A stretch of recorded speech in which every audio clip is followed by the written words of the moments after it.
Hello friends, and welcome to this session on white paper. A number of times I have been asked this question about what is a white paper and why should I write it or when can it be used. I decided that maybe I should prepare a separate presentation about it. So here we go. Let's go to the next slide. So in this session we are going to talk about what is a white paper, who writes it. We'll look at some of the samples of white papers and we'll also have some question answers. If you are looking at this session as a video, you can look at the samples using the links that I'll be able to share with you. And the question answers can happen through email. So I have given my email ID at the end of this session. You can use that. Before I get started with the presentation, let me briefly introduce myself. My name is Makarand. They also call me Mac. Experience of working as a technical writer, editor, come trainer of more than 20 years. I've written a number of books, a number of manuals as a technical writer, developed content for a whole lot of websites, training material, and so on. I have directed, edited, and published several videos and audios, written scripts for a number of audios as well. I have published a number of articles, research papers, as well as white papers. I have been blessed to have worked as an volunteer for a number of communities, including some of the non-government organizations. I also work as a visiting faculty with a number of academic institutions, including the University of Pune and IIT Powai. Let's go ahead with the session. So, what is a white paper? A white paper is a B2B communication product. What does that mean? A white paper is a communication sent by one business to the other. A white paper is a fact publishing document. A white paper can be used for the pre-sales promotion of products or services if the facts that you are going to publish are on your side. By definition, white paper is a public document, which means you cannot and you should not try to sell it. It should be made available as a free download or should be emailed to people or recipients free of cost. I have included some definitions of white papers from some popular sources on internet. This one is from Wikipedia. A white paper is an authoritative report or guide helping the readers to understand an issue. It can help them to solve a problem or make a decision. White papers are used in two main spheres, government and business-to-business marketing. This definition I have taken from whatis.com. It's posted by Margaret Rose. A white paper is an article that states an organization's position or philosophy about a social, political, or other subject, or a not too detailed technical explanation of an architecture, framework, or product technology. This one is from Investopedia. An informational document issued by a company to promote or highlight features of a solution, product, or a service. White papers are sales and marketing documents used to entice or persuade potential customers to learn more about or purchase a particular product, service, technology, or methodology. White papers are designed to be used as a marketing tool before a sale and not as a user manual or other technical document developed to provide support to the user after making a purchase. Who writes a white paper? Typically, a company or organization, government, or institutions like academic institutes, research institutes, and so on would write a white paper.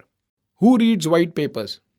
Since white papers are documents that give information about product and technology or facts, issues, and so on, they are read by engineers, designers, finance or purchase professionals, R&D team members, and so on. Why are the white papers read? Now, this particular graph I have taken from Forbes.com and Bitpine, which is now also known as TechTarget. So, in percentage terms, they have mentioned the reasons. So, more than 70% people read white papers to stay on top of trends. Slightly less than 70% read it to get information about products and vendors. About 50% read it to compare different products. And about 40% read it to help justify a buying decision. So, what is not a white paper? A white paper is not a B2C communication product, which means a white paper is not a communication between businesses and consumers. A white paper is not a brochure, so it does not replace a brochure. If you are writing a white paper about a product, you should still have a brochure or even a data sheet. A brochure may have a lot of additional information about features, maybe things like how to order that product and so on. A data sheet may have detailed technical information, performance curves and so on. A functional specification will have a lot more content which would be technical in detail and related to performance. All these aspects may not really get covered in white paper in detail. A white paper could be much more focused than a data sheet or a functional specs. What does a typical white paper contain? It contains facts, technical data, technical description of the product. If the white paper is about a process, it may even contain process information. Or even if it is about a product, it may include documentation of the process about how to use that product. A white paper can definitely have comparison of various products or technologies. It can offer some analysis based on data that is available and may even offer opinions. Some white papers will have conclusions and recommendations. If you are going to write a white paper which could be used during the pre-sales process, you should mention conclusions or recommendations which would drive towards the sales of your particular product. It's very useful to look at some of the samples of white papers, and I have mentioned quite a few over here on this slide. Once again, if you are looking at this particular presentation as a video, you may not be able to click these links. So you can send me a mail and I can send you the links to any of these white papers that you can look at. Some important points about white papers. White papers should be based on facts, and facts are verifiable. Somebody or anybody should be able to verify those facts. White paper should contain accurate information so that it can have maximum impact on the reader's mind. White papers are generally short documents, but then they are rich with graphics. White papers are not text-only documents. The graphics would help you to attract attention of the reader. Complex technological concepts can be best explained using good quality graphics. The ideal length of white papers could be between 5 to 15 pages. Now, if you are going to write a white paper of 5 or 6 pages, things like table of contents, index, cross-references and so on may not necessarily be required. However, if your white paper is going to be more than 10 pages, you should definitely consider using these elements. It's important to note that the writer's name may not be published in the white papers. For example, the white papers that we have written for our clients, my name as a writer or my organization's name does not get included. So in a way, it's ghost writing. We are writing for somebody else. And the white paper may actually get published in somebody else's name. Marketing flavor can help, especially if you are writing the white paper for the pre-sales process. But then please don't overdo it. Let the description sound like neutral presentation. So the marketing should be very subtle. If you are working as a freelancer, you may want to note that typically for writing a white paper, one could be paid something between $1,000 to $4,000 in US, or in India, maybe 15 to 30,000 Indian rupees per white paper. I have tried to summarize the process for writing white papers here. First and foremost, you should identify the need of the white paper. Once you are sure that this white paper will address a particular information requirement, then you can start your research.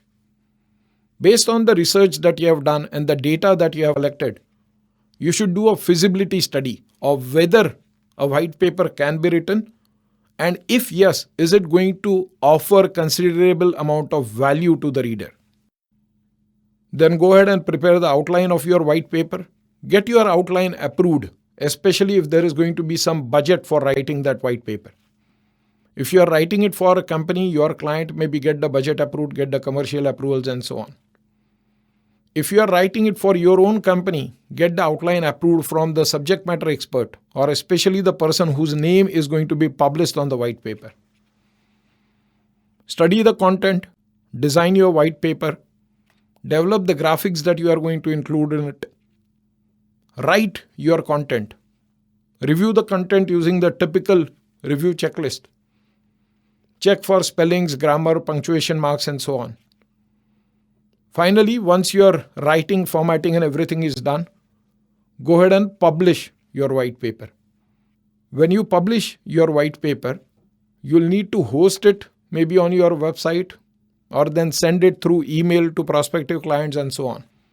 So publicize it as well as actively promote it. Here is something interesting. The first white paper is supposed to be published by the Churchill government in Britain in 1922. Many white papers actually get translated into a number of languages, especially if they have a lot of value. A lot of white papers get archived by academic institutions, research institutions, and communities of scientists, researchers, engineers, and so on. Here are some of the challenges related to white papers or preparing white papers. First of all, information collection is a challenge. You need to collect information, and during the process, you may actually end up collecting some information which you are not going to use, but that's okay.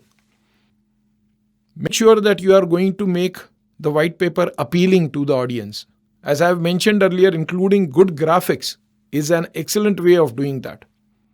If you are going to publish your white papers in the formats like PDF, you may also think of including certain active graphics or animations. Today, PDF allows you to include 3D pictures which can be rotated within the PDF file.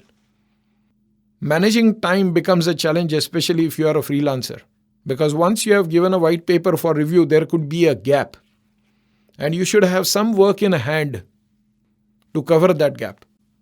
My recommendation to you would be, instead of cutting a deal for writing one white paper, get an order for writing a bunch of them. So maybe writing 4, 5, or 8 white papers. That will help you to distribute your time fairly uniformly and avoid any gaps in between. Lack of feedback or lack of quality feedback could be a challenge. Getting timely approvals from your clients on the budget and even on the final draft could be a challenge. During the information research, you must be using a lot of content, or you must have discovered a lot of content on internet. One would be easily tempted to copy-paste the content from one paper to the other. So make sure whatever you have found, you read it, you understand it, comprehend it, and then write it in your own words. If you are actually quoting some data which is published elsewhere, make sure that you even mention the references to those sites or those sources. Avoid plagiarism because it kills your professional impression like anything. As I mentioned in the beginning of this session, there are a number of links that I would want you to look at. I have included those links on this page. Once again, if you are looking at this session as a video, these links may not be clickable, but then I'll try to deliver them through the links, or then you can send me a mail so that I can send you a document with all the links included. These links will lead you to a number of pages, which will include question answers on white paper, samples of white papers, resources that you can use for writing white papers, and so on. I would like to acknowledge the sources for preparing this presentation. Google, Wikipedia, Investopedia, I've used all of them. I have used waters.com as well. two very good sources if you want to read more about white papers are the whitepapersource.com and that whitepaperguy.com. Both these sites are very good and highly recommended for knowing more about white papers. I like to end my sessions with some ideas that you can work on. Keeping to my Indian roots, I like to call them as KIDE, or things that you may want to do, trial and errors. So here are some ideas for you to think about or to work upon. First of all, visit the links mentioned in the presentation. Second, search for a green paper. It seems that the first draft of a tentative government report giving policies may also be called as a green paper. And then search for research papers. Research papers are used for publishing a research finding. Writing research paper is also a very interesting exercise. If you have any questions about this particular session, feel free to send me an email and I'll be glad to answer them. Let me end by saying that white paper is a value-added content that can add value to your deliverables and your career as a writer. Feel free to send me your feedback. My email ID is mentioned here. And you can also follow me on Twitter. My Twitter handle is @Mandit and my email ID is mac@technorights.com. Thank you for your time and good luck.